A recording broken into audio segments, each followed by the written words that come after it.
बनाते हैं जिसके चारों तरफ क्या होता है, घास नहीं उग सकता है। कितनी बड़ी बात है। ऐसा हम कपास बनाते हैं बीटी कॉटन के, आपने सुना होगा कि बीटी कॉटन बनाया, जिसका क्या होगा, इसमें कीड़ा लगेगा ही नहीं, क्योंकि कीड़ा अगर लगेगा तो क्या होगा, ऐसा उसमें प्रोटीन होता है जिसके खाने से कीड़ा ही मर जाता है। तो उससे क्या होगा कि कपास का उत्पादन और उत्पादकता बढ़ेगी ना। कहा जाता है कि इसके बाद भारत में कपास की लगभग 40 से लेकर 60% क्या हुआ था, उत्पादन उत्पादकता बढ़ गई थी। किसके बाद से, बीटी कॉटन के आने के बाद से। तो हम कह रहे हैं कि एग्रीकल्चर में ऐसे ही हमारा न्यूनतम आवश्यकताओं की पूर्ति में साइंस टेक की कैसी भूमिका है। रोटी की पूर्ति कर रहा है क्या, साइंस टेक। कपड़ा की बात करें तो कपास की हम बात कर रहे हैं, तो कपास का सीधे संबंध किससे है, कपड़ा से है। तो इसमें भी बीटी कॉटन तो साइंस टेक की क्या है, बहुत बड़ी भूमिका। अब कहोगे मकान में क्या है, मकान में जो हमारे टॉयलेट देखते हो ना, तो टॉयलेट में भी क्या है, साइंस टेक की क्या है, बहुत बड़ी भूमिका है। आजकल क्या आ रहा है, आजकल कह रहे हैं कि बायो टॉयलेट आ रहा है। कौन से टॉयलेट, बायो टॉयलेट। ट्रेन में भी जो टॉयलेट देखते हो कौन से टॉयलेट है, बायो टॉयलेट होता है, जिससे क्या होता है, गंदगी नहीं फैलती है। इसके साथ ही जो हमारा स्मारक है, जैसे हाँ, मकान में पानी की भी आवश्यकता होती है, तो पानी की आवश्यकता की पूर्ति में भी किसकी भूमिका है, साइंस और टेक्नोलॉजी की भूमिका है, जो आपको दिख रही होगी। अब मकान से हम जोड़ दे स्मारक को, जैसे कहते हो कि ताजमहल पे क्या हो रहा है, ताजमहल का रंग क्या हो रहा है, धीरे धीरे उड़ते जा रहा है। तो उसमें भी हम ऐसा बैक्टीरिया का निर्माण किया है जैसे कि ताजमहल का रंग को क्या करे, वो फीका नहीं पड़ने दे। हुमायूं के मकबरे को भी एक बैक्टीरिया से क्या किया गया है, साफ किया गया है। तो इस तरह की चीजों में भी साइंस टेक की क्या है, बहुत बड़ी भूमिका है। ठीक है। इसके अलावा बात करें पढ़ाई, तो पढ़ाई में हमने कहा कि एजुकेशन जो ऑनलाइन आप देख रहे हो, तो इसमें एडुटेक में भी किसकी भूमिका है, एडुटेक का मतलब होगा कि एजुकेशन को जब टेक्नोलॉजी से हम जोड़ देते हैं तो उसको क्या बोलते हैं, हम एडुटेक बोलते हैं। तो इसमें सबसे बड़ी साइंस टेक की भूमिका है कि अब घर रहते हुए भी, दुर्गम इलाकों में रहते हुए भी, बस इंटरनेट की मदद से हम क्या करते हैं, आप एजुकेशन आपके पास हम पहुंचा देते हैं। तो इसमें भी क्या है, साइंस टेक की भूमिका है। तो हमारी न्यूनतम आवश्यकता यहाँ भी पूर्ति हो रही है। मेडिसिन की बात करें तो मेडिसिन में भी किसकी भूमिका होती है, वैक्सीन बन रहा है, एंटीबायोटिक्स बन रहे हैं, तो उसमें भी किसकी भूमिका है, साइंस एंड टेक्नोलॉजी और बायोटेक की भूमिका है। तो ये भी बड़ी बात है। इंटरनेट तो आपको पता ही है कि इंटरनेट तो साइंस टेक का क्या है, कहे तो एक रीढ़ ही है। ठीक है। तो हम कहेंगे कि हमारे जीवन में दैनिक आवश्यकताओं की पूर्ति करने में साइंस टेक की क्या है, बहुत बड़ी भूमिका है, सबकी पूर्ति में। यानी कहें कि हमारा न्यूनतम आवश्यकता जो रोटी, कपड़ा, मकान, पढ़ाई, दवाई, इंटरनेट जो भी है, इसकी पूर्ति में किसकी भूमिका सबसे ज़्यादा है, तो साइंस टेक की भूमिका बहुत ज़्यादा है। इस चीज़ को लिखना नहीं है आपको। अब बात करते हैं कि सिलेबस क्या है साइंस टेक का। पहले कुछ चैप्टर्स की बात करते हैं, उसके बाद से सब पे बात करेंगे, साइंस क्या होता है, टेक्नोलॉजी क्या होता है, इंजीनियरिंग क्या होता है, उसके बाद से इनोवेशन क्या होता है, डिवाइस क्या होता है, उसके बाद से मशीन क्या होता है, उसके बाद क्या इनोवेशन, आविष्कार, और क्या कहते हैं, खोज, डिस्कवरी, ये सब क्या होता है। सबके बारे में टर्म थोड़ा थोड़ा जानेंगे, तब पता चलेगा कि आपको हमको करना क्या है। ठीक है। सबसे पहले कुछ चैप्टर का नोट करते हैं नाम। पहला चैप्टर आप लिखो, इंग्लिश में ही इसको लिखते हैं, स्पेस टेक्नोलॉजी। ठीक है। साइंस टेक इंग्लिश में ज़्यादा अच्छा होता है, लेकिन फिर भी हम कोशिश कर रहे हैं इसको हिंदी में लिखने की। इसको कहते हैं हम अंतरिक्ष तकनीकी या प्रौद्योगिकी भी कह सकते हैं, अंतरिक्ष प्रौद्योगिकी या अंतरिक्ष तकनीकी कह सकते हो आप इसको। ठीक है। दूसरा चैप्टर आपका है बायोटेक्नोलॉजी। बायोटेक्नोलॉजी, बायोटेक्नोलॉजी को क्या कहा जाता है, जैव प्रौद्योगिकी। इसी बायोटेक की हम बात कर रहे हैं कि एग्रीकल्चर में और हेल्थ सेक्टर में बहुत बड़ी भूमिका है। ठीक है। दूसरा आपका हो गया बायोटेक्नोलॉजी। तीसरा आपका हो गया न्यूक्लियर टेक्नोलॉजी। न्यूक्लियर टेक्नोलॉजी जिसको हम कहते हैं हिंदी में नाभिकीय तकनीक या परमाणु तकनीक, नाभिकीय तकनीक। इसमें हम देखते हैं, नाभिकीय तकनीक में हम देखते हैं कि कैसे हम DRDO के द्वारा कैसे अग्नि प्रथम मिसाइल का ये किया जाता है। तो ये सारा चीज़ क्या, मिसाइल वगैरह के अग्नि, पृथ्वी जितनी मिसाइलें हैं उसको हम उसमें देखेंगे। सबमरीन हमारा है उसमें देखेंगे। स्पेस टेक्नोलॉजी में क्या देखोगे, स्पेस टेक्नोलॉजी में देखोगे चंद्रयान मिशन क्या है, चंद्रयान 1 क्या है, 2 क्या है, 3 क्या है, मंगलयान मिशन क्या है। इसके अलावा हाल ही में प्रक्षेपित क्या आदित्य L1 मिशन क्या है, इस सारे के बारे में हम क्या करेंगे, जिक्र करेंगे किसमें, स्पेस टेक्नोलॉजी में। और बायोटेक्नोलॉजी में हर चीज़ हम देखेंगे, जैसे कि क्या 3 पेरेंट बेबी क्या होता है। इसके बाद से टेस्ट ट्यूब बेबी का आपने नाम सुना होगा कि IVF टेक्नोलॉजी के माध्यम से क्या करते हैं कि कोई अगर महिला माता बनने में, अगर कोई दंपति माता और पिता में कुछ दिक्कत है तो संतान उत्पन्न नहीं होते हैं, तो उसमें IVF टेक्नोलॉजी हम पढ़ेंगे, ठीक है। तो बायोटेक्नोलॉजी में सारा बायोटेक्नोलॉजी का हमारे दैनिक जीवन में क्या अनुप्रयोग है, ये सारा चीज़ BPSC में पूछा जा चुका है, ठीक है। अगला चैप्टर आपका न्यूक्लियर टेक्नोलॉजी में हमने बता ही दिया कि मिसाइल वगैरह के बारे में हम इसमें पढ़ेंगे, ठीक है। अगला चैप्टर आपका होगा न्यूक्लियर टेक्नोलॉजी, उसके बाद से एनर्जी, नहीं एनर्जी पहले रहने दो, अब लिखो आप communication and IT, telecom and communication, telecom communication, telecom communication and IT, इसको हिंदी में कहते हैं हम संचार और सूचना प्रौद्योगिकी, संचार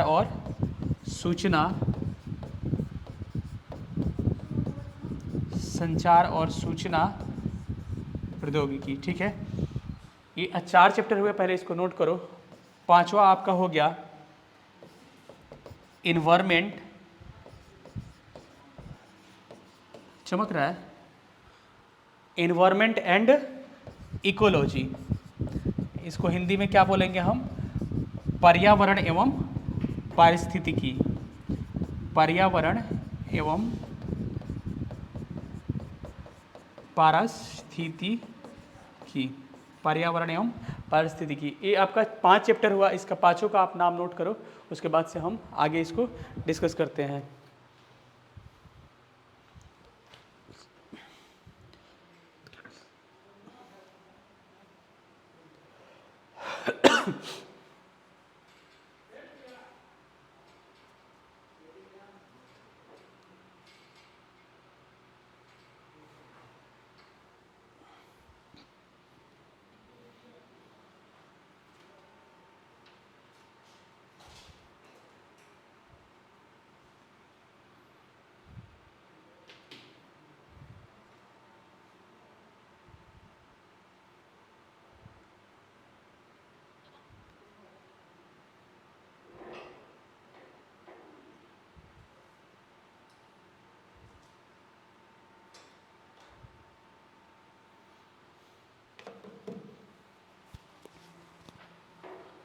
इन्वायरमेंट एंड इकोलॉजी यानी कि पर्यावरण और पारिस्थितिकी, हो गया सबका,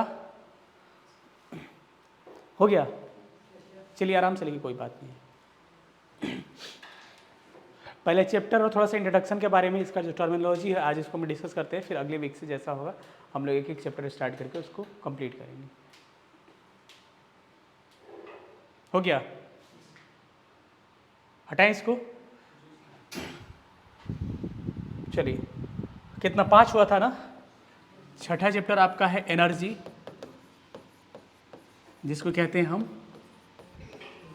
ऊर्जा, ठीक है। उसके बाद से 7वां है आपका हेल्थ, हेल्थ का मतलब क्या हो गया, स्वास्थ्य।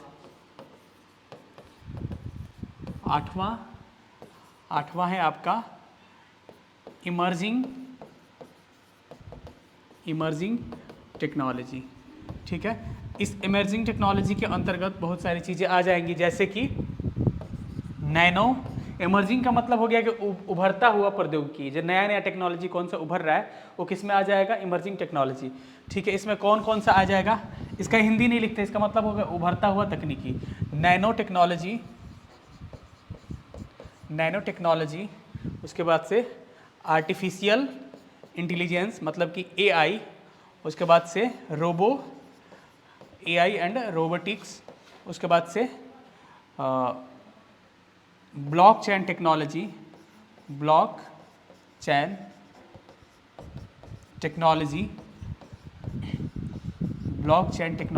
उसके बाद से ब्लॉकचेन टेक्नोलॉजी में आपका आ जाएगा क्या, क्रिप्टो करेंसी इत्यादि जो होते हैं, बिटकॉइन क्रिप्टो करेंसी आ जाएगा ब्लॉकचेन टेक्नोलॉजी में।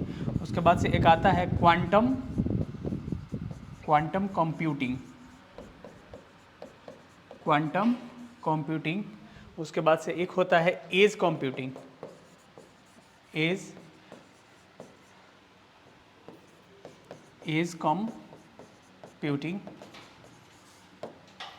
Quantum computing, edge computing. इसके बाद से इत्यादि इसमें चैप्टर आते हैं, हम ETC करके देख रहे हैं। इसमें जो बच गया सारा चैप्टर, जो नया नया टेक्नोलॉजी उभर रहा है आज के दौर में, क्या होगा उसको हम इसमें क्या करेंगे, इसी में इंक्लूड कर देंगे। ठीक है, तो इसका हिंदी हम नहीं लिख रहे हैं कि इसका मतलब आर्टिफिशियल इंटेलिजेंस होता है, इसका मतलब रोबोटिक्स हो गया, ब्लॉकचेन टेक्नोलॉजी, उसके बाद से क्वांटम कंप्यूटिंग, उसके बाद से एज कंप्यूटिंग, उसके बाद से ETC, जो भी चैप्टर इसके अलावा रह गए सारे आ जाते हैं इमर्जिंग टेक्नोलॉजी में, जो कि उभरता हुआ प्रौद्योगिकी कहलाता है।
ऑनलाइन कुछ और चल रहा है क्या?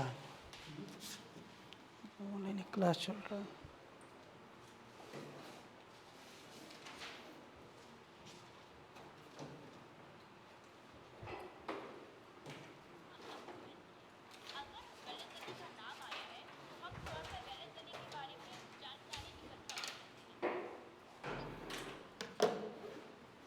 हो गया, सबका हो गया। ये रहे सारे हमारे क्या चैप्टर्स रह गए जो एग्जाम्स में पूछे जाते हैं, इसी से सवाल सारे इसी के अंतर्गत आ जाएंगे। ठीक है, चलिए अब आते हैं थोड़ा सा किस अगर क्वेश्चन लिखना हो तो किस किस चीज़ का हम यूज़ करेंगे। तो संविधान का कुछ अनुच्छेद का आप प्रयोग कर सकते हो। संविधान का अनुच्छेद, आर्टिकल जो होते हैं संविधान का, उसका आप प्रयोग कर सकते हो। हिंदी और इंग्लिश दोनों में हम उस चीज़ को लेके चलेंगे। आर्टिकल का हम प्रयोग कर सकते हैं, जैसे कि अब साइंस टेक में आर्टिकल का भी महत्व बहुत ज़्यादा है। जैसे कि अनुच्छेद 21, अनुच्छेद 21 क्या है? हाँ, गरिमामय जीवन और निजता का अधिकार को इसी के अंतर्गत रखते हैं। तो क्या रखेंगे इसमें हम? गरिमामय जीवन और निजता का अधिकार, राइट टू प्रिवेसी, निजता का अधिकार। इसके अंतर्गत क्या होता है कि गरिमामय जीवन का मतलब हो गया कि वो सारी सुविधाएं उपलब्ध होनी चाहिए जिसको क्या हो, जो एक ह्यूमन के लिए और एक मानव होने के लिए ज़रूरी है। और आर्टिकल 21 के अंतर्गत बहुत सारी चीज़ों को जोड़ा गया, जैसे कि स्वस्थ पर्यावरण, ठीक है, उसके बाद से स्वास्थ्य का अधिकार, उसके बाद से इत्यादि अधिकार को क्या किया गया, इसमें जोड़ा गया। तो अब बताओ कि साइंस टेक अगर नहीं रहे तो गरिमामय जीवन पॉसिबल है? नहीं है, क्योंकि गरिमामय जीवन के अंतर्गत हम किसको रखते हैं?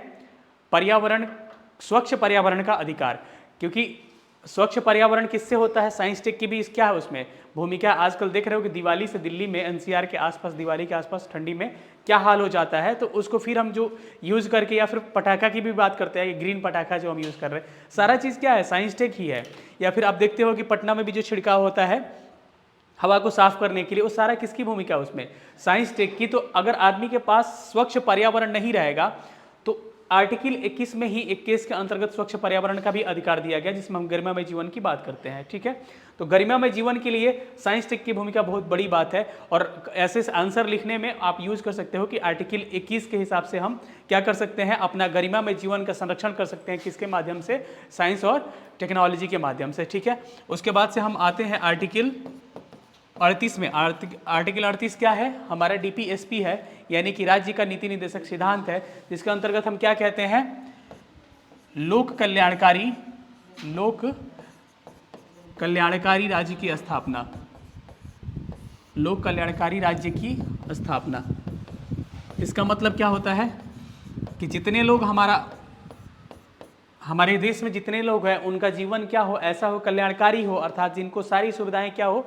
उपलब्ध हो। तो सारी सुविधाओं को उपलब्ध कराने में, न्यूनतम जरूरत को पूरा कराने में किसकी भूमिका है? साइंस टेक की। हमने पहले भी बताया था कि रोटी, कपड़ा, मकान, सब में किसकी भूमिका है? डायरेक्ट और इनडायरेक्ट तौर पे साइंस टेक की भूमिका है। तो आर्टिकल क्या हो गया, 38 हो गया। उसके बाद से आर्टिकल 46 को भी इसी का अंतर्गत रखते हैं। आर्टिकल 46 क्या है? आर्टिकल 46 क्या है? मतलब दुर्गम इलाकों में, या फिर कह सकते हैं कि जो हमारा समुदाय है, कौन सा समुदाय, SC ST समुदाय है, उसका क्या करना, संरक्षण करना। इसका क्या है, संरक्षण करना। बाकी आर्टिकल अनुच्छेद 47 क्या है? अनुच्छेद 47 क्या है? मद्य निषेध है। और भी कुछ है?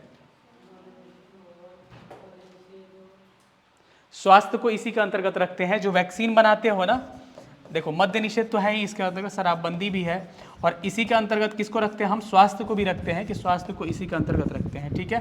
इसके अलावा आर्टिकल 48 के अंतर्गत क्या है? आर्टिकल पर्यावरण है, पक्का नहीं। आर्टिकल 48A क्या है, पर्यावरण है। 48 क्या है, कृषि और पशुपालन। आर्टिकल 48 है कृषि और पशुपालन। कृषि और पशुपालन में साइंस टेक की भूमिका क्या हो सकती है? आपका एग्रीकल्चर में हमने बताया ही कि एग्रीकल्चर में आपका क्या हो गया, रोबोटिक्स हो गया, इत्यादि टेक्नोलॉजी का प्रयोग करके हम, बायोटेक्नोलॉजी हो गया, हम क्या कर सकते हैं, एग्रीकल्चर को बढ़ावा दे सकते हैं। पशुपालन में क्या हो सकता है कि वैसे दूध देने वाली गाय और भैंसों का नस्ल तैयार किया जा सकता है हाइब्रिड तरीके से साइंस टेक के माध्यम से, जो क्या हो, अधिक से अधिक क्या हो, दूध दे, जिनका अधिक से अधिक मांस हो, अधिक से अधिक अंडा दे सके। ठीक है। तो इससे भी क्या हो रहा है, हमारा संविधान का जो अवधारणा है उसकी क्या हो रही है, पूर्ति हो रही है। किसके माध्यम से? साइंस टेक के ही माध्यम से। तो कुछ अनुच्छेद दिया गया है, उसको आप नोट कर लीजिए। ठीक है।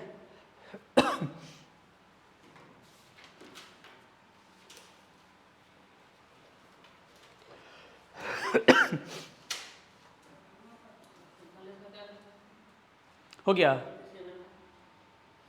47 में मद्य निषेध लिख सकते हो, मद्य निषेध भी आता है इसी के अंतर्गत, मद्य निषेध। और स्वास्थ्य से संबंधित अधिकार आता है इसी के अंतर्गत, आर्टिकल 47 के अंतर्गत। हो गया, सबका हो गया।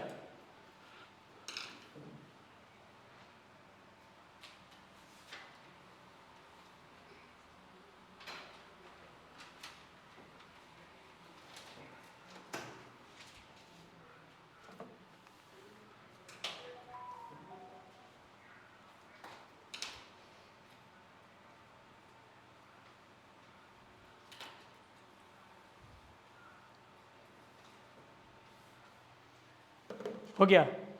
चलिए, इसके बाद से मानव अधिकारों का संरक्षण भी हम क्या कर सकते हैं, इसके कर सकते हैं। मानव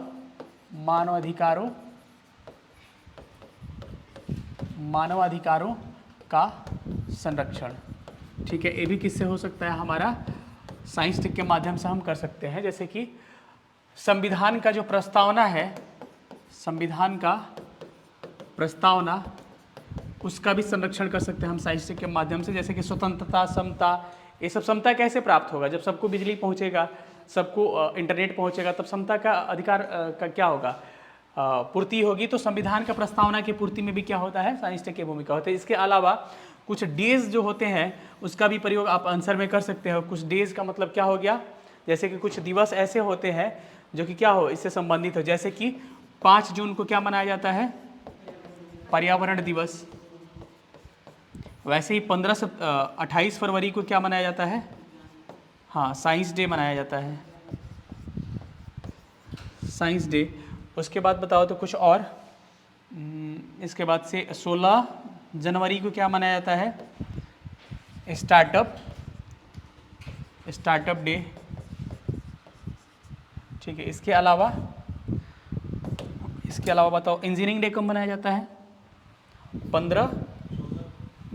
15 सितंबर को क्या मनाया जाता है, इंजीनियरिंग डे मनाया जाता है। ठीक है। तो ये सब को आप यूज़ कर सकते हो। जो आंसर लिखोगे तो आप उसमें आप आराम से इसका यूज़ कर सकते हो। कुछ पॉइंट्स होंगे जो कि क्या होगा, आंसर को थोड़ा सा बढ़िया बना सकता है। ठीक है। तो इसको पहले नोट डाउन कर लो, कुछ दिवस वगैरह है। उसके बाद से हम आते हैं कि साइंस क्या होता है, वो सब चीज़ों को डिस्कस करेंगे।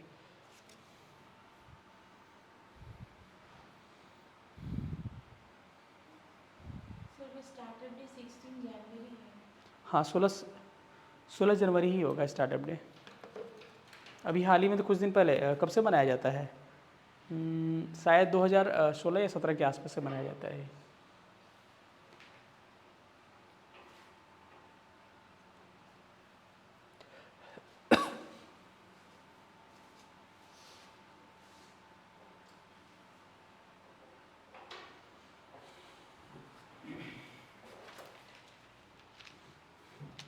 कुछ जैसे दशक होते हैं, जैसे कि इनोवेशन दशक मनाया जाता है 2011 से 20 के दशक को क्या कहते हैं?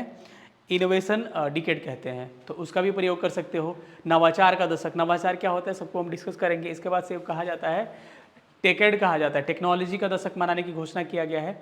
2020 के बाद से 2021 से लेकर 2030 के दशक को भारत टेकेड के रूप में मनाने की बात कहा है। तो ये सब चीज़ को भी क्या कर सकते हो, आप नोट डाउन कर सकते हो। हटाएं इसको। तो 2000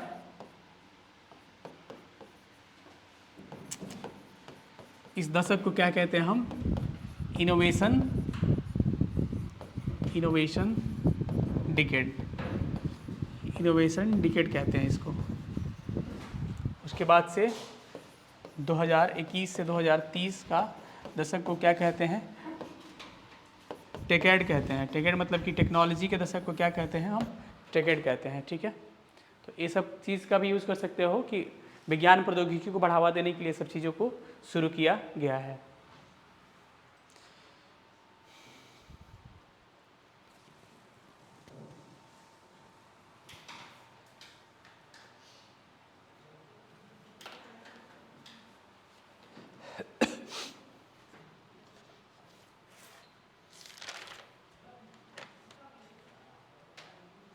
और 47 में पोषाहार स्तर और जीवन स्तर को भी जोड़ते हैं। पोषाहार स्तर, जीवन स्तर। ठीक है, चलो अब कुछ टर्मिनोलॉजी है जिसको हम डिस्कस करेंगे। ठीक है, हटा दे इसको। चलिए, कुछ टर्म है जो साइंस टेक से रिलेटेड है, उसको हम देखेंगे। जैसे कि पहला हो गया आपका क्या? साइंस क्या होता है? हिंदी में क्या कहेंगे इसको? विज्ञान क्या होता है? दूसरा, टेक्नोलॉजी क्या होता है? टेक्नोलॉजी को कहते हैं कि तकनीक क्या होता है? तीसरा आपका इंजीनियरिंग क्या होता है? इंजीनियरिंग को कहते हैं हम अभियांत्रिकी। इंजीनियरिंग को कहते हैं हम अभियांत्रिकी क्या होता है? इसके अलावा चौथा आपका आता है और डिस्कवरी क्या होता है? नहीं, डिस्कवरी नहीं, पहले हाँ, पहले डिस्कवरी की, इनोवेशन की पहले बात करो। इन्वेंशन, इन्वेंशन क्या होता है? इन्वेंशन को हिंदी में क्या कहते हैं?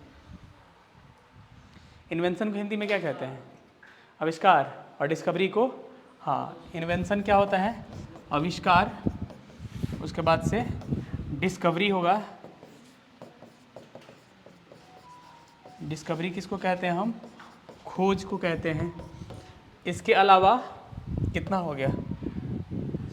5 हो गया, 6 हो, छठा नंबर आपका हो गया कि इनोवेशन क्या होता है? इनोवेशन क्या होता है, यानी कि नवाचार किसे कहते हैं? हिंदी में इसको नवाचार कहेंगे।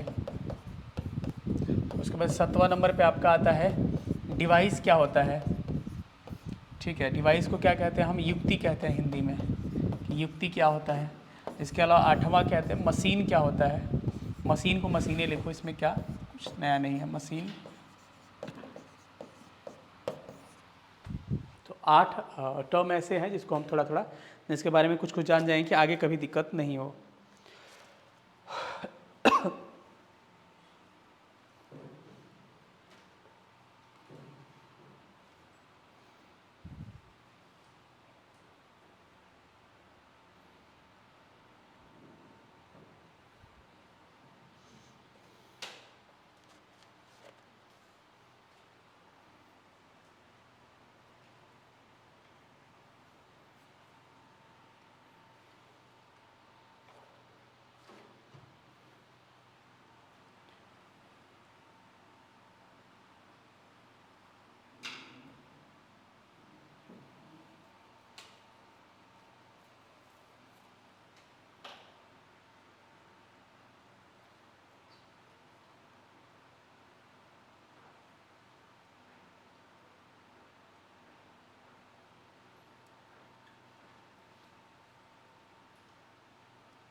हो गया? पहले 8 लिख लो, उसके बाद सिक्के के बारे में हम डिस्कस करेंगे, ठीक है?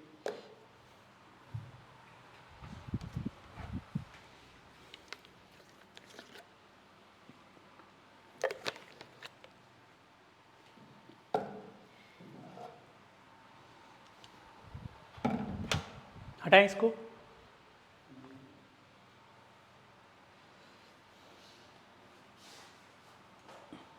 ख़त्म करें? चलो ठीक है। दिक्कत होगा तो है अभी इसमें, अगर किसी को लगे कि हाँ पीछे छूटा हुआ है तो डिलीट पूरा नहीं कर रहे हैं, ये आगे भी काम कर जाएगा, ठीक है? नोट्स के तौर पे इसको रखा भी जा सकता है। हाँ, अब हम बात करते हैं कि विज्ञान क्या होता है, ठीक है? विज्ञान लैटिन वर्ड बना है साइंसिया से। किससे? साइंसिया से। इसको हिंदी में लिखेंगे हम ऐसे। दो वर्ड होता है, एक को कहते हैं वी और दूसरे को क्या कहते हैं? ज्ञान। चलो साइंस का डेफिनेशन बताओ तो हमको सबसे पहले कि साइंस होता क्या है आखिर में। हमने कई बार जिक्र किया है कि साइंस क्या होता है, तो साइंस का डेफिनेशन बताओ कि साइंस कहते किसको है। विज्ञान क्या होता है? विज्ञान प्रौद्योगिकी पढ़ रहे हो या छोड़ो, विज्ञान प्रौद्योगिकी की बात करो, साइंस टेक्नोलॉजी की बात छोड़ो, सबसे पहले साइंस होता क्या है ये जानना जरूरी है। साइंस क्या होता है?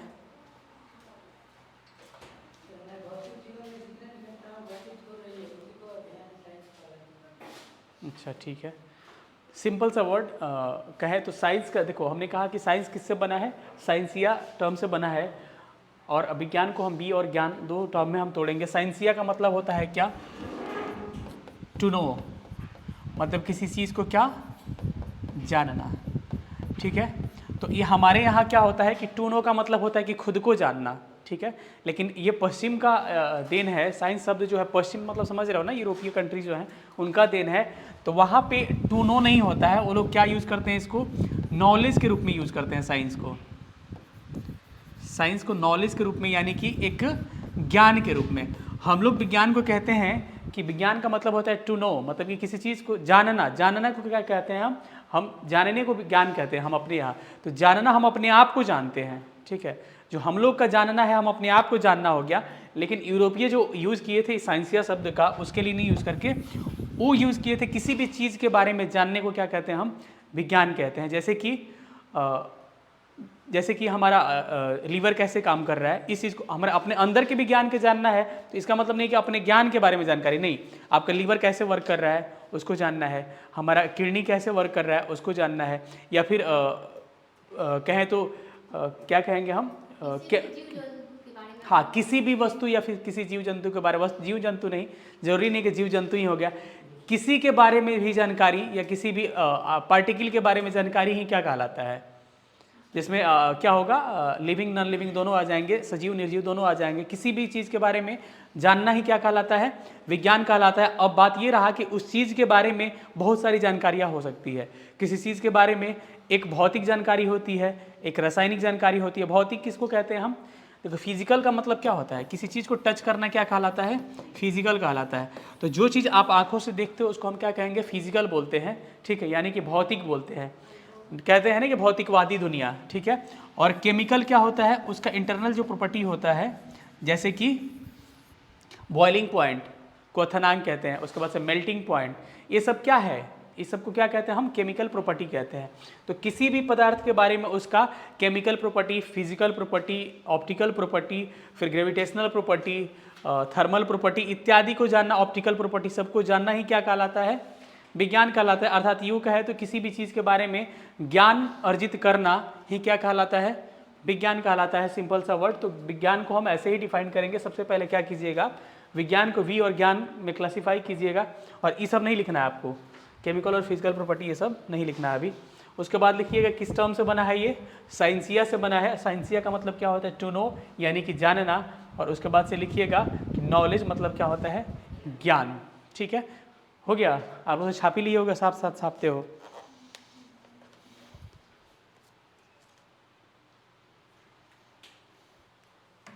अगर हो जाए तो बताना, हम कुछ लिखवाएंगे।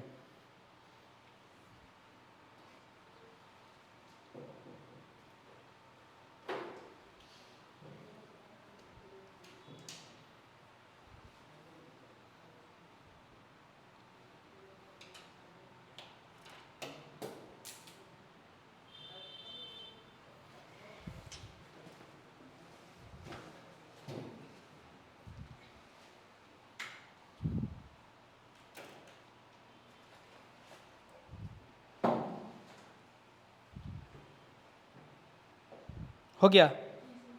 हाँ, तो इसको क्या कहते हैं, तो चलिए एक डेफिनेशन लिखिए, अगर हो जाए, सारे लोगों का हो जा रहा है तो एक डेफिनेशन लिखिए।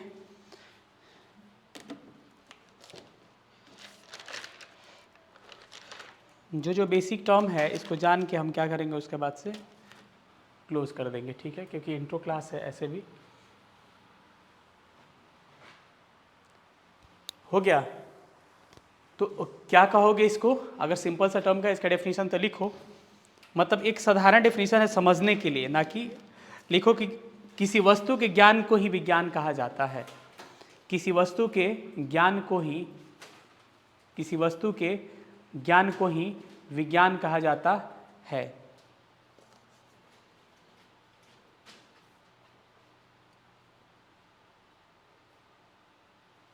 किसी वस्तु के ज्ञान को ही विज्ञान कहा जाता है। हो गया। किसी वस्तु के ज्ञान को ही विज्ञान कहा जाता है। उसके बाद से क्या करना है कि अब वस्तु के बारे में जानकारी जो हम लेंगे, क्या लिख सकते हैं हम उसका, केमिकल प्रॉपर्टीज, उसके बाद से उसका फिजिकल प्रॉपर्टीज, उसके बाद से उसका थर्मल, अब इसका हिंदी हम पढ़ाएंगे हिंदी में, लिए घबराना नहीं है, थर्मल प्रॉपर्टीज़, लेकिन थोड़ा सा कुछ चीज़ें होती है जिसका इंग्लिश ज़रूरी है। उसके बाद से ग्रेविटेशनल प्रॉपर्टीज़,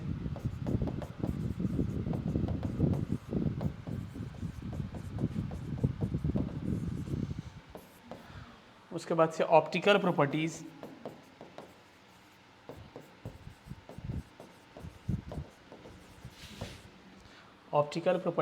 उसके बाद से हाँ न्यूक्लियर प्रॉपर्टीज़ इत्यादि। किसी वस्तु के बारे में ये सब जानकारियाँ जो एकत्र करते हैं, इसी को हम क्या कहते हैं, साइंस कहते हैं, ठीक है। तो साइंस वाले टर्म से क्या हो गए आप, रूबरू हो गए। और साइंस के बाद से हम किसको जानेंगे अब, कि टेक्नोलॉजी क्या होता है, क्योंकि साइंस से हमको टेक्नोलॉजी पे ही पहुंचना है।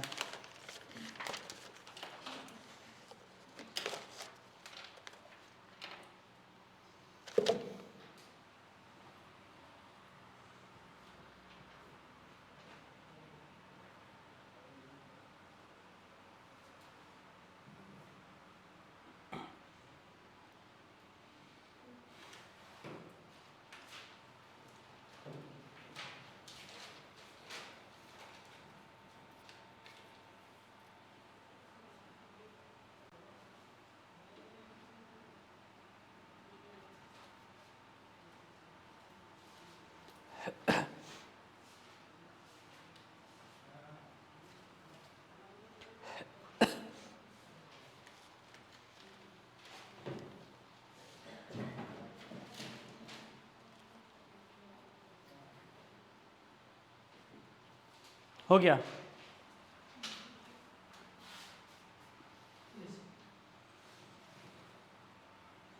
पहले इसको नोट कीजिए, उसके बाद से हेडिंग डालिए टेक्नोलॉजी, तकनीक क्या होता है, इसके बारे में थोड़ा सा नॉलेज।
ठीक है, टेक्नोलॉजी क्या होता है। तकनीक किसको कहते हैं? टेक्नोलॉजी किसे कहते हैं? विज्ञान के व्यवहार को टेक्नोलॉजी कहते हैं। अर्थात कहें तो जब विज्ञान का हम एप्लीकेशन अपने दैनिक जीवन में करने लगेंगे तो क्या कहलाएगा? टेक्नोलॉजी कहलाने लगेगा। कि हम अपने डेली लाइफ में जब विज्ञान का प्रयोग करने लगेंगे, जो हमारे दैनिक जीवन में काम आने लगे, तो उससे क्या कहते हैं? हम टेक्नोलॉजी कहते हैं। जैसे कि मानो कि अंतरिक्ष के बारे में हम जान गए, ठीक है, लेकिन उसका हम प्रयोग नहीं कर पा रहे हैं तो टेक्नोलॉजी नहीं होगा। लेकिन जैसे अंतरिक्ष के बारे में जान के उसका प्रयोग अपने जीवन में करने लगेंगे तो क्या कहलाएगा? स्पेस टेक्नोलॉजी कहलाएगा। अगर बायोटेक्नोलॉजी की बात करें तो सिंपल सा एक वर्ड हम कहते हैं कि टेक्नोलॉजी क्या होता है कि विज्ञान के व्यवहार को क्या कहते हैं?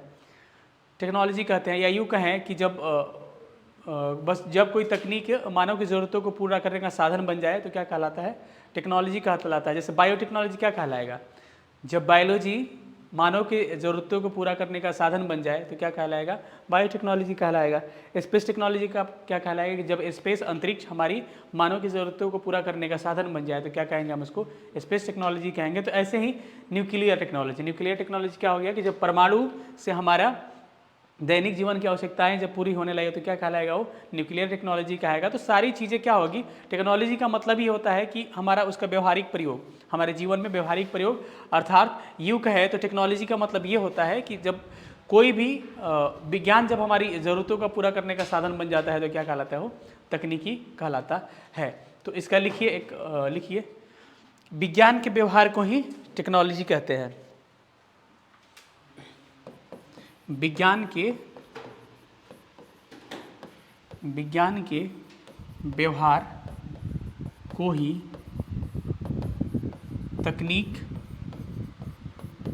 व्यवहार को ही तकनीक कहा जाता है। या यूँ कहें इंग्लिश में तो एप्लीकेशन ऑफ साइंस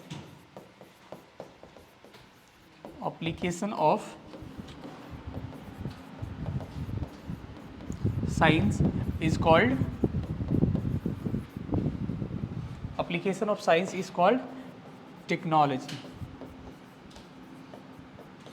ठीक है, विज्ञान को व्यवहार को ही क्या कहते हैं? हम तकनीकी कहते हैं।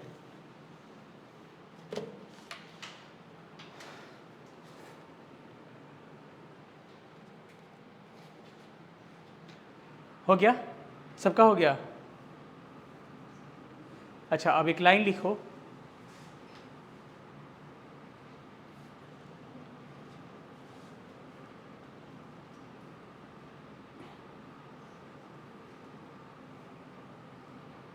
अब एक लाइन लिखो, हटाएं इसको। चलो, जब विज्ञान मनुष्य के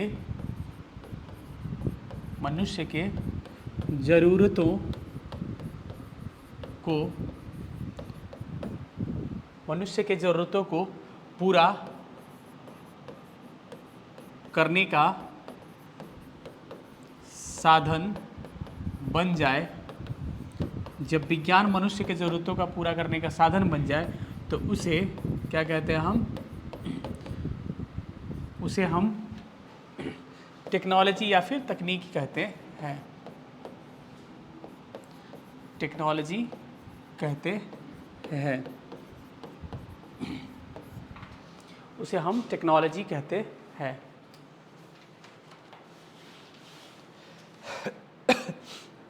उसे हम टेक्नोलॉजी कहते हैं। ठीक है, जब विज्ञान मनुष्य के ज़रूरतों को पूरा करने का साधन बन जाए तो हम क्या कहते हैं? उसको टेक्नोलॉजी कहते हैं। जैसे स्पेस टेक्नोलॉजी, इसका हिंदी क्या हो गया? अंतरिक्ष प्रौद्योगिकी। तो क्या कहेंगे हम कि जब अंतरिक्ष हमारी ज़रूरतों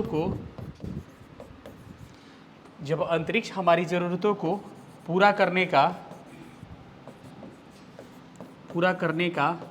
साधन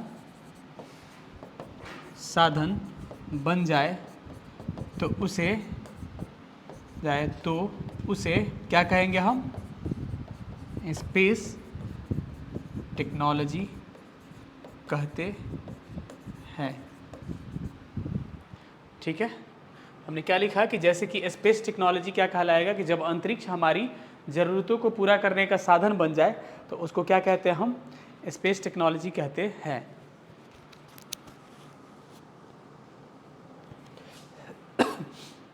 तो उसे हम स्पेस टेक्नोलॉजी कहते हैं।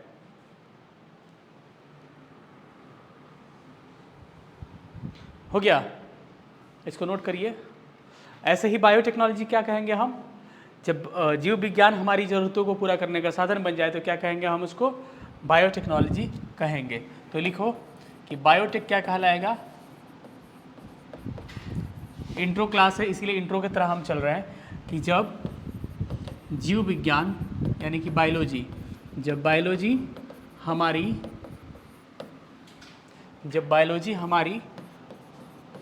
ज़रूरतों, जब बायोलॉजी हमारी ज़रूरतों को पूरा करने का साधन बन जाए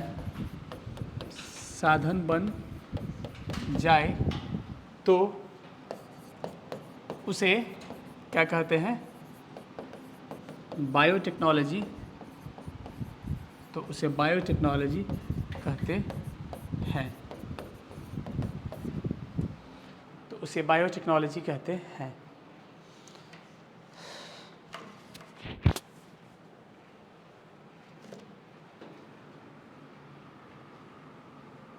बायोटेक्नोलॉजी जब विज्ञान हमारी ज़रूरतों को पूरा करने का साधन बन जाए, जब बायोलॉजी हमारा जीव विज्ञान, जब जीव विज्ञान अर्थात बायोलॉजी हमारी ज़रूरतों को पूरा करने का साधन बन जाए तो उसे हम बायोटेक्नोलॉजी कहते हैं। तो ये हो गया आपका टेक्नोलॉजी से संबंधित कुछ चीज़ें। अब आते हैं इंजीनियरिंग, ठीक है।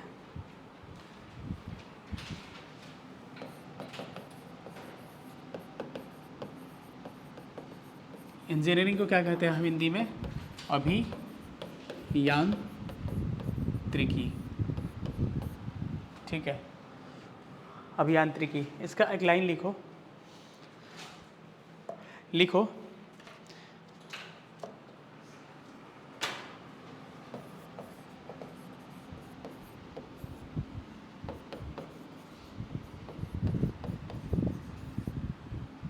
विज्ञान को टेक्नोलॉजी में बदलने की प्रक्रिया को क्या कहते हैं हम, टेक्नोलॉजी इंजीनियरिंग कहते हैं।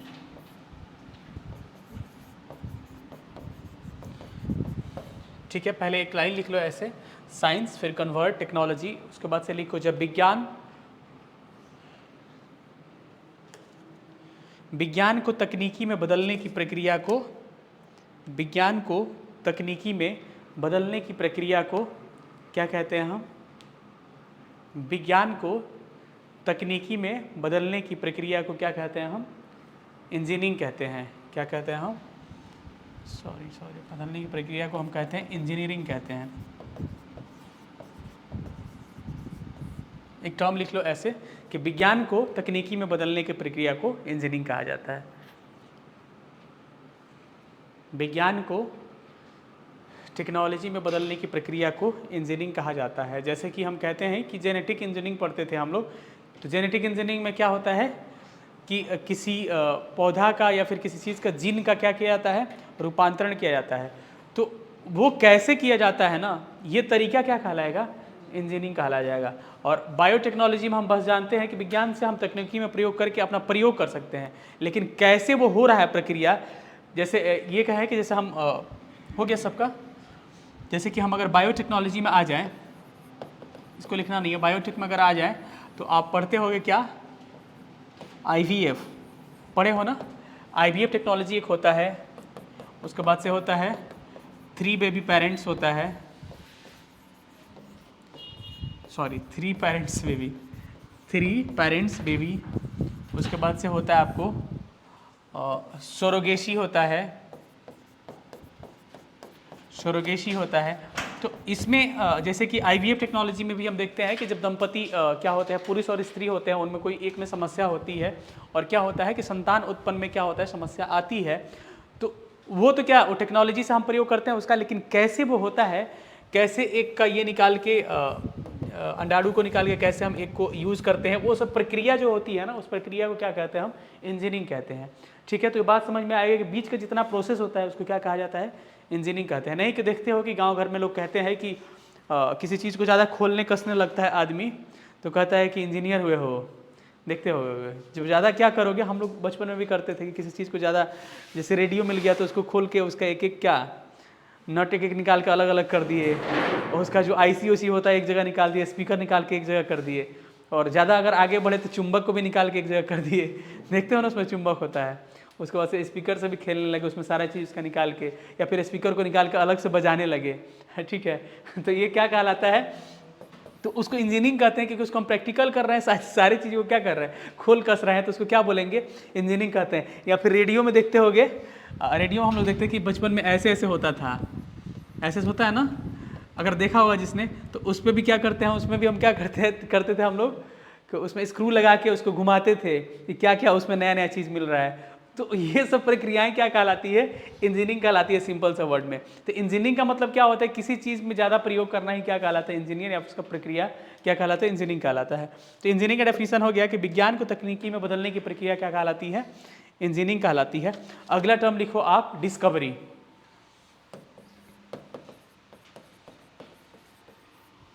डिस्कवरी चैनल की हम बात नहीं कर रहे हैं, डिस्कवरी का मतलब क्या होता है, खोज। अच्छा, दोनों में अंतर बताओ तो, डिस्कवरी और आविष्कार मतलब क्या है, तो डिस्कवरी और इन्वेंशन में, दोनों में क्या अंतर है, डिस्कवरी और इन्वेंशन एग्जाम्पल के साथ बताओ तो, कि डिस्कवरी और इन्वेंशन में क्या अंतर है। नहीं तो चलो पहले से बात करते हैं। हाँ, आविष्कार मतलब किसी चीज़ को बनाना, जैसे उदाहरण के लिए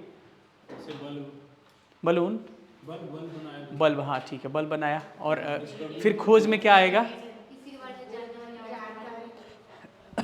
देखो, हाँ यही इसका एग्जैक्ट डेफिनेशन है कि अगर कोई घटना मौजूद है लेकिन उसके बारे में हमको जानकारी नहीं है। हाँ, जैसे कि आग की खोज, जैसे कि आग की क्या होगी, डिस्कवरी होगी, ना कि आविष्कार होगा, क्योंकि आग तो पहले से मौजूद था लेकिन हमको पता नहीं था कि इसको कैसे हम इसका यूज़ करेंगे, कैसे इसको स्टार्ट करेंगे हम। ठीक है, तो ये सब क्या कहलाएगा, ये सब क्या कहलाएगा, खोज कहलाएगा, कि जो घटना पहले से मौजूद है लेकिन जिसके बारे में हमको जानकारी नहीं है और नया में उसका जानकारी लेके उसको हम यूज़ करना शुरू करें, तो क्या कहलाएगा, ये डिस्कवरी कहलाएगा। जैसे कि क्या, आग की खोज। ठीक है, तो ये सब खोज कहलाएगा। अब दूसरा बात, एक टर्म आता है जिसको क्या कहते हैं, इन्वेंशन। ठीक है, अभी लिखना नहीं है कुछ, हम लिखवा दे रहे हैं सारे को। अब इन्वेंशन को हिंदी में क्या कहते हैं हम, आविष्कार। अर्थात आविष्कार का मतलब ये होता है कि जो घटना पहले से मौजूद है ही नहीं और उसको हम नया स्टार्ट कर रहे हैं, तो क्या कहेंगे हम, उसको आविष्कार कहेंगे। फॉर एग्जाम्पल, मोबाइल फ़ोन का आविष्कार, ये क्या कहलाएगा, हाँ जिस चीज़ का आविष्कार, ये सब जो देख रहे हो आप लोग, फ़ोन का आविष्कार, रेडियो का आविष्कार, टीवी का आविष्कार, जितना चीज़ें क्या कहलाएगा, आविष्कार कहलाएगा। दोनों में अंतर क्या हुआ कि डिस्कवरी खोज का मतलब हो गया कि जो घटना पहले से मौजूद है लेकिन हमको पहले से जानकारी उसकी नहीं थी, बाद में जानकारी हुई, तो क्या कहलाएगा, डिस्कवरी कहलाएगा, जैसे कि आग की खोज। इन्वेंशन क्या कहलाएगा, जो घटना पहले से मौजूद नहीं है, अर्थात हम जिसको नया तरीके से पहली बार ही हम उसको क्या कर रहे हैं, स्टार्ट कर रहे हैं, तो ये क्या कहलाएगा, आविष्कार या फिर इन्वेंशन कहलाएगा। जैसे मोबाइल फ़ोन का मार्टिन कपूर ने 1973 में खोज किया था, बाद में भारत में प्रयोग तो 1995 में स्टार्ट हुआ।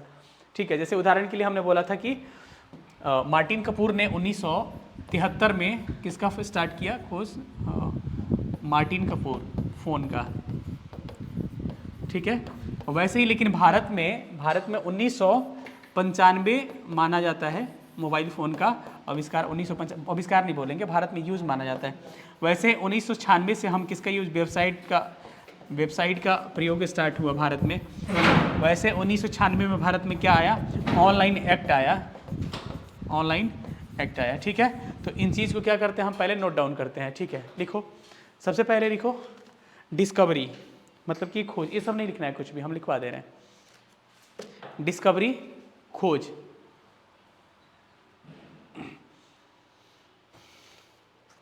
इसमें लिखो कि कोई घटना पहले से अस्तित्व में है, कोई घटना पहले से अस्तित्व में है, कोई घटना पहले से अस्तित्व में है और मनुष्य को उसकी जानकारी हो गई। कोई घटना पहले से अस्तित्व में है और मनुष्य को उसकी जानकारी हो गई तो उसे खोज या डिस्कवरी कहा जाता है। कोई घटना पहले से अस्तित्व में है और मनुष्य को उसकी जानकारी हो गई तो उसे खोज या डिस्कवरी कहा जाता है। जैसे जैसे जैसे आग की खोज, परमाणु की खोज, ऐसा थोड़े थे कि पहले परमाणु नहीं था। परमाणु की खोज, इलेक्ट्रॉन की खोज, न्यूट्रॉन की खोज, चलो कुछ लिख ही दे रहे हैं, न्यूट्रॉन की खोज, हाँ जानबूझ के लिख रहे हैं तीनों क्योंकि पूछेंगे हम कुछ कुछ इसके बारे में। प्रोटॉन की खोज, अब हमको बताओ, जानबूझ के लिखे हम तीनों, इतना थोड़े लिखने वाले थे। अब बताओ कि इलेक्ट्रॉन की खोज किसने किया था? हाँ सही है, इलेक्ट्रॉन की खोज किसने किया? तो जे थॉमसन ने किया। ठीक है, वैसे ही न्यूट्रॉन की खोज किसने की? जेम्स चैडविक ने किया था। और बताओ न्यूट्रॉन की खोज किसने किया था? तो गोल्डस्टीन, और कहीं कहीं रदरफोर्ड भी मिल जाता है। ठीक है, लेकिन गोल्डस्टीन को ही क्या माना जाता है? एग्जैक्ट। परमाणु की खोज किसने किया था? देखो डाल्टन को भी कहीं कहीं ये कहा जाता है परमाणु की खोज के लिए। ठीक है, परमाणु नाभिक की खोज के लिए रदरफोर्ड को कहा जाता है, लेकिन परमाणु की खोज के लिए जॉन डाल्टन को कहा जाता है। तो ये सब चीज़ें थोड़ा सा ध्यान रखना। फिर आग की खोज किसने की थी? नहीं, आग की खोज किसी आदमी ने नहीं किया था। हाँ आदिमानव कह सकते हो, लेकिन किसी का नाम नहीं कह सकते हो कि अरुण ने किया था या महेश ने आग की खोज की थी। नहीं, वैसा रहता तो वो आदमी बहुत काम का होता है। ठीक है, तो ये सब क्या रहा, इसको नोट डाउन करो। उसके बाद से लिखो इन्वेंशन या आविष्कार। इन्वेंशन या आविष्कार।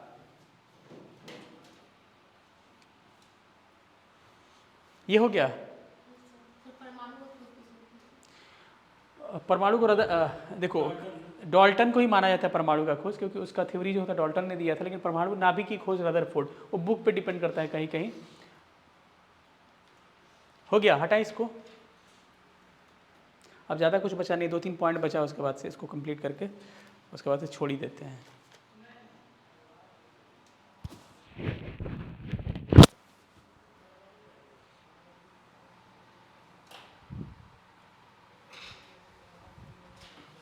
हो गया।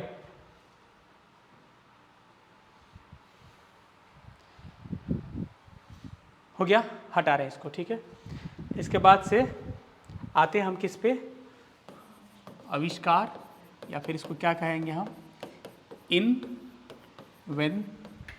ठीक है, क्या क्या इसको किसको कहते हैं? इसका डेफिनेशन एक अच्छा सा लिखो कि कोई घटना जो पहले से अस्तित्व में नहीं है, जो पहले से अस्तित्व में नहीं है,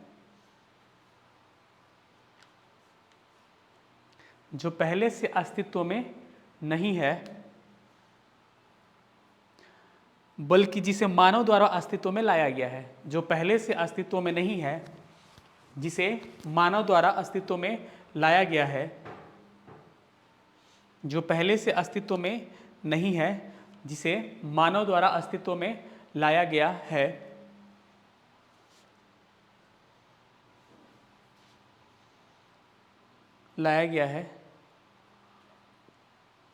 आविष्कार कहलाता है।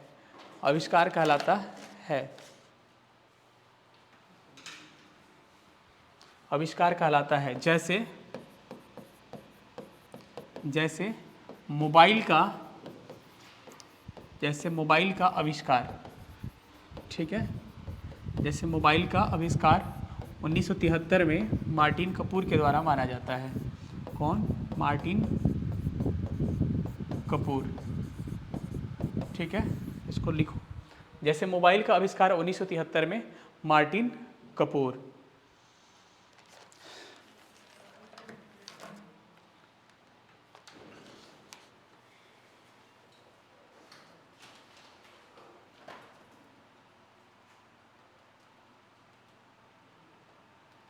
हो गया।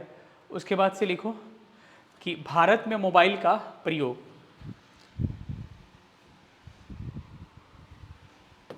भारत में मोबाइल का प्रयोग माना जाता है कब से, 1995 से, ठीक है। और वैसे ही भारत में वेबसाइट का प्रयोग माना जाता है 1996 से। वैसे ही ऑनलाइन एक एक्ट आया था 1996 में, ठीक है, जब वेबसाइट का स्टार्ट कर दिया गया था। ठीक है, तीनों को नोट डाउन करो।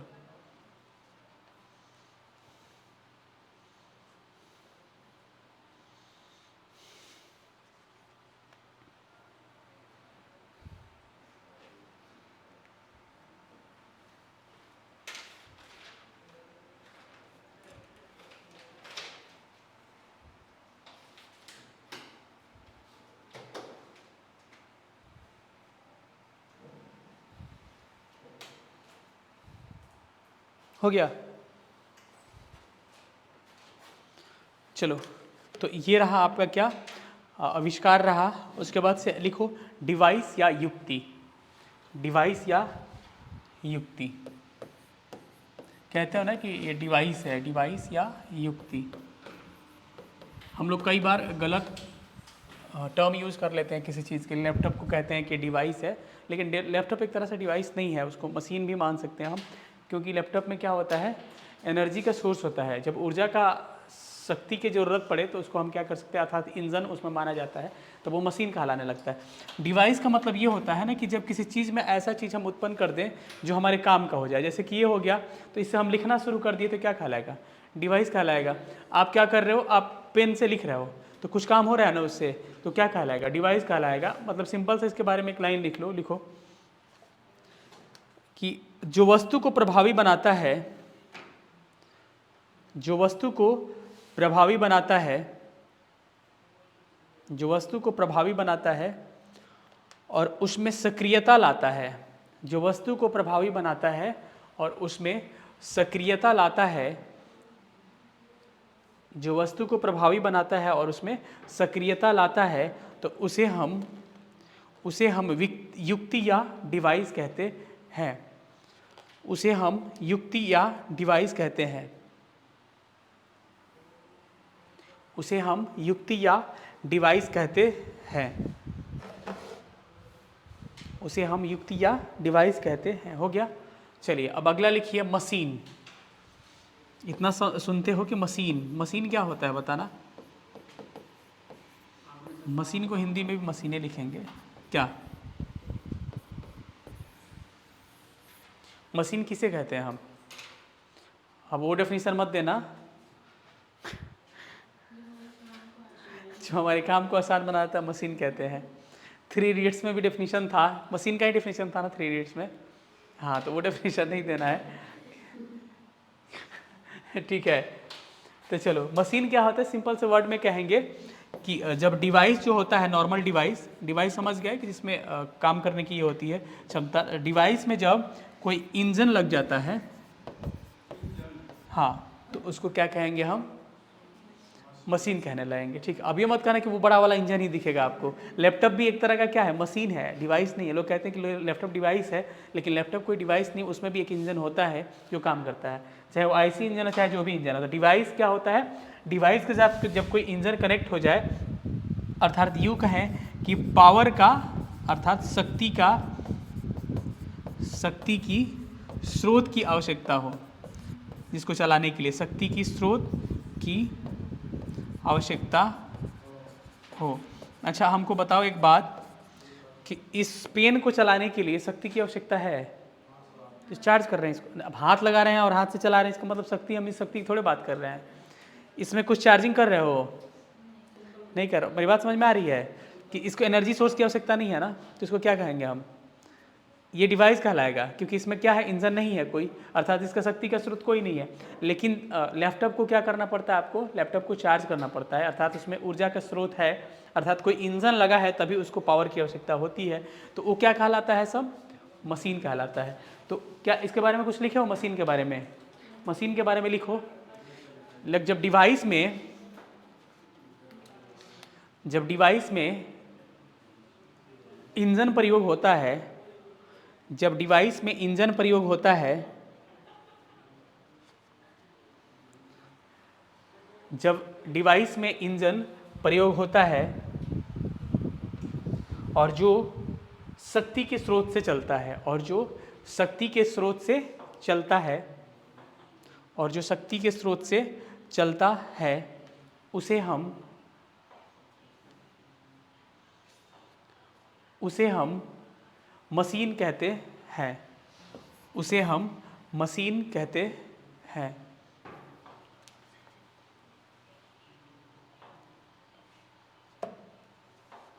ठीक है, चलो, तो ये क्या रहा हमारा टोटल साइंस टेक का, क्या रहा हमारा बेसिक नॉलेज रहा। ठीक है, हमने क्या क्या देखा अभी तक। सबसे पहले हमने देखा कि हम क्या कहें कि कौन कौन सा चैप्टर का हम इसमें क्या करेंगे, अध्ययन करेंगे, कौन कौन सा चैप्टर का पढ़ेंगे इसमें। पहला हमने बताया कि स्पेस टेक्नोलॉजी, उसके बाद से बायोटेक्नोलॉजी, उसके बाद से न्यूक्लियर टेक्नोलॉजी, उसके बाद से और बताओ, न्यूक्लियर टेक्नोलॉजी के बाद से हाँ आईटी, कम्युनिकेशन एंड आईटी, उसके बाद से इन्वायरमेंट एंड इकोलॉजी, उसके बाद से एनर्जी, उसके बाद से हेल्थ के बाद से इमर्जिंग टेक्नोलॉजी में क्या क्या आ जाएगा आपका, रोबोटिक्स, आर्टिफिशियल इंटेलिजेंस, उसके बाद से क्या आ जाएगा, blockchain technology, quantum computing, nano technology, सारा तकनीकी क्या आ जाएगा, इसमें आ जाएगा। उसके बाद हमने डिस्कस किया कि जब भी हम आंसर लिखेंगे तो संविधान के कुछ अनुच्छेदों का हम प्रयोग कर सकते हैं। जैसे कि अनुच्छेद 21 में हमने क्या कहा कि मानव का गरिमामय जीवन और निजता का अधिकार। ठीक है, तो उसकी हमने बात किया। उसके बाद से अनुच्छेद 38 की हमने बात कहा कि लोक कल्याणकारी राज्य की अवधारणा या स्थापना। ठीक है, उसके बाद से अनुच्छेद 46 हो गया कि जो निम्न वर्ग है उनको क्या, उनका संरक्षण प्रदान करना। 47 को हमने लिखवा दिया था मद्य निषेध, लेकिन उसमें पोषाहार स्तर और जीवन स्तर, मतलब पोषण की 47 में नोट कर लो थोड़ा सा, 47 में पोषाहार स्तर और जीवन स्तर को भी नोट कर सकते हो आप मद्य निषेध के साथ साथ। पोषाहार स्तर और जीवन स्तर। ठीक है, पोषाहार स्तर और जीवन स्तर। अगर लिखना चाहे, अगर स्पेस हो तो एक दो और आर्टिकल को आप नोट कर सकते हो जो इसमें यूज़ कर सकते हैं। जैसे कि अनुच्छेद 41, अगर जगह है तो खाली 41 लिख के छोड़ सकते हो, अगर आपको पता है कि 41 क्या होता है। 41 क्या होता है, कुछ दशाओं में राज्य से सहायता पाने का अधिकार।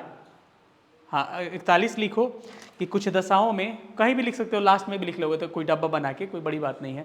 कुछ दशाओं में राज्य से सहायता पाने का अधिकार, कुछ दशाओं में राज्य से सहायता पाने का अधिकार। अनुच्छेद 42 क्या है, आपका पॉलिटी भी रिवाइज हो जाएगा। अनुच्छेद 42 क्या है, काम की न्यायसंगत दशा। पढ़े हो आप, अनुच्छेद 42 क्या है, काम की न्याय संगत दशा। अर्थात इसका मतलब ये हुआ कि जहाँ पे आप काम करते हो, किसी इंडस्ट्री में, कोई कारखाना में कोई मजदूर काम करता है या महिला काम करती है, किसी ऑफिस में कोई महिला काम करती है, तो उसके लिए वहाँ पे क्या चाहिए, न्यायसंगत दशा चाहिए। न्यायसंगत दशा का मतलब क्या आप समझते हो, इसमें साइंस से कैसे भूमिका निभा सकता है, थोड़ा सा बताओ तो, देखते हैं कि कितना दिमाग लगा रहे हो। अनुच्छेद 42 को हासिल करने में काम की न्यायसंगत दशा या मनोचित दशा कहा जाता है, उसमें साइंस टेक कैसे भूमिका निभाएगा।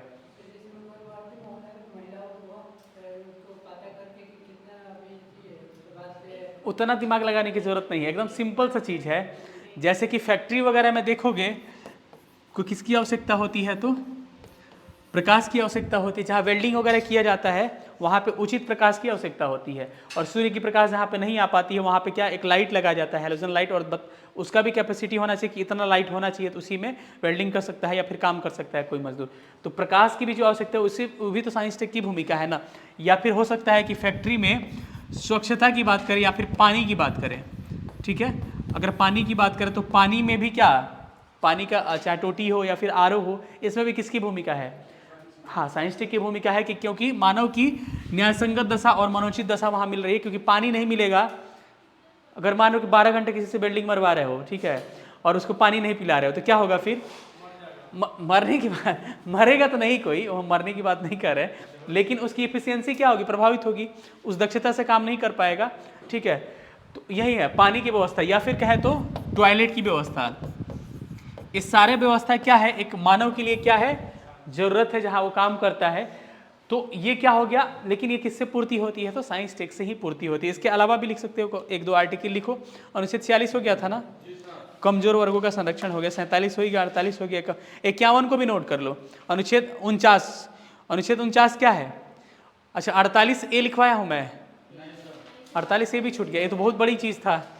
48A क्या था, पर्यावरण संरक्षण। क्या है, पर्यावरण संरक्षण। अच्छा बताओ तो 49 क्या है, इसमें भी भूमिका है, आर्टिकल 49 में बहुत बड़ी भूमिका है साइंस टेक की। 49 में क्या है, हमारा देश का जो धरोहर है, स्मारक है, उनकी रक्षा, स्मारकों की रक्षा।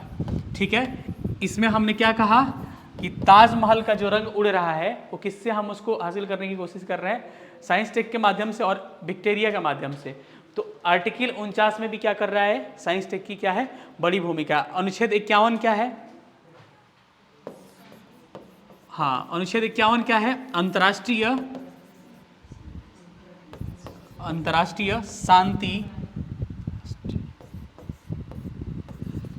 शांति और समझौता इत्यादि, मतलब किसी से विदेशी जो संबंध होता है देशों से, शांति और समझौता। अब बताओ तो इसमें साइंस टेक की कैसे भूमिका होगी, इसमें भी साइंस टेक की बहुत बड़ी भूमिका है। अनुच्छेद 51 में भी साइंस टेक की बहुत बड़ी भूमिका है, बताओ तो कैसे है, थोड़ा सा दिमाग लगा के बताओ कि अनुच्छेद 51 में साइंस टेक की कैसे भूमिका है, अनुच्छेद 51 में साइंस टेक की कैसे भूमिका है। हाँ, अनुच्छेद 51 में साइंस टेक की ऐसे भूमिका है कि किसी देश से अंतर्राष्ट्रीय संबंध अगर बनाना है तो आपके पास क्या होना चाहिए। अच्छा एक बात बताओ कि भारत ने 14 जुलाई 2023 को क्या किया, चंद्रयान 3 का प्रक्षेपण किया।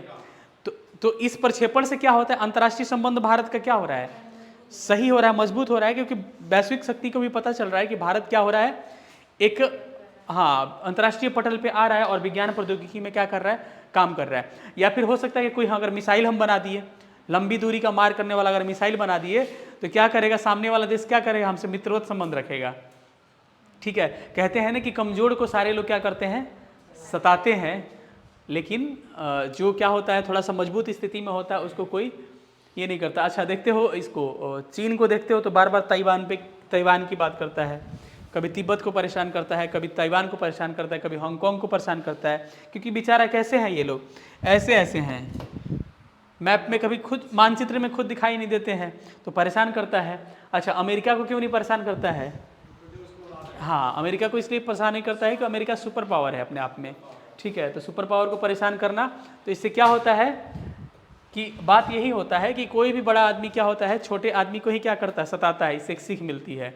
ठीक है, तो मेरा कहने का मतलब ये था कि अंतर्राष्ट्रीय शांति और समझौता तभी होगा, आपके पास कोई मिसाइल है ही नहीं, कोई परमाणु बम है ही नहीं, ठीक है, और दूसरा देश से जाओगे बात करने और झगड़ा करने, क्या होगा, अंतर्राष्ट्रीय संबंध बिगाड़ने जाओगे।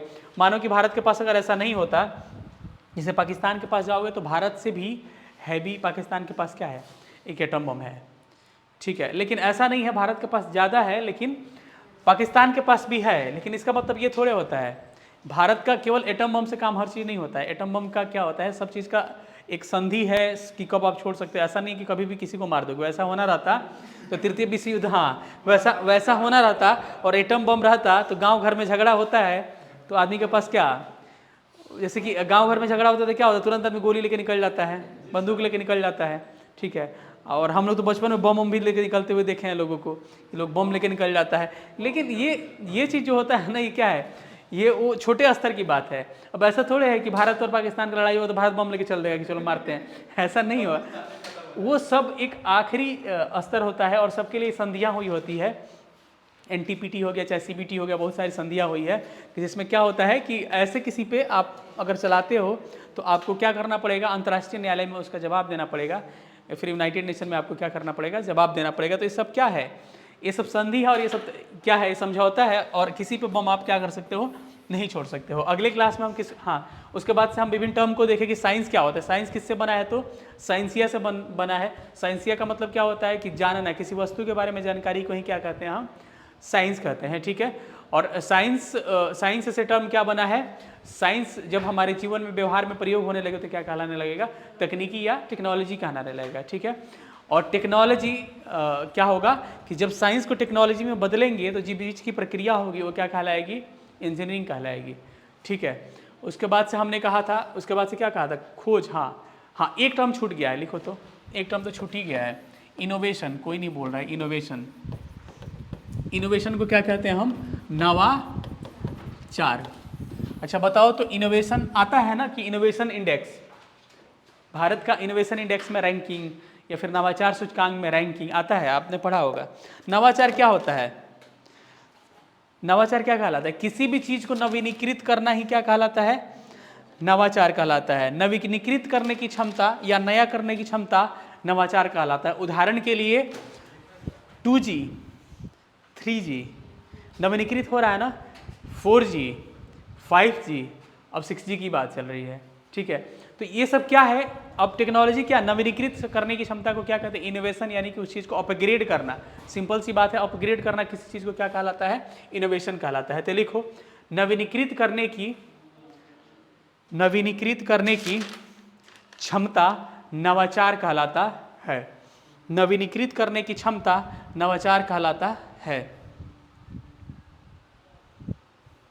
नवीनीकृत करने की क्षमता नवाचार कहलाता है। जैसे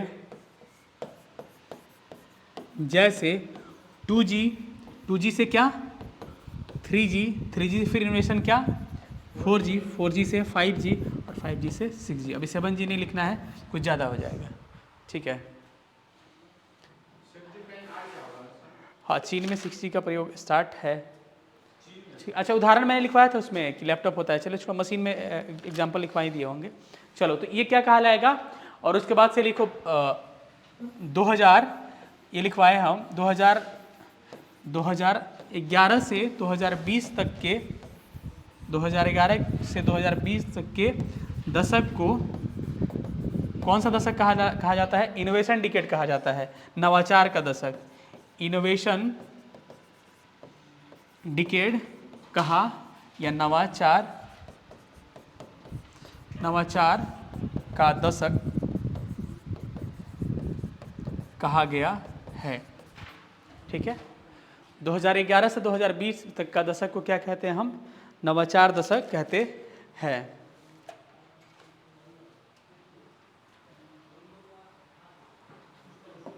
नवाचार दशक कहते हैं, ठीक है। तो ये सब क्या रहा, हमारा आज का इंट्रो रहा। उसके बाद से कुछ चीज़ें हैं उसको भी हम डिस्कस करेंगे इसके आगे अगले क्लास में, ठीक है। उसके बाद से फिर धीरे धीरे हम चैप्टर को नैनो टेक्नोलॉजी से स्टार्ट करेंगे, ठीक है। मिलते हैं अगले क्लास में। चलो, आज के क्लास यहीं पर रहने दें।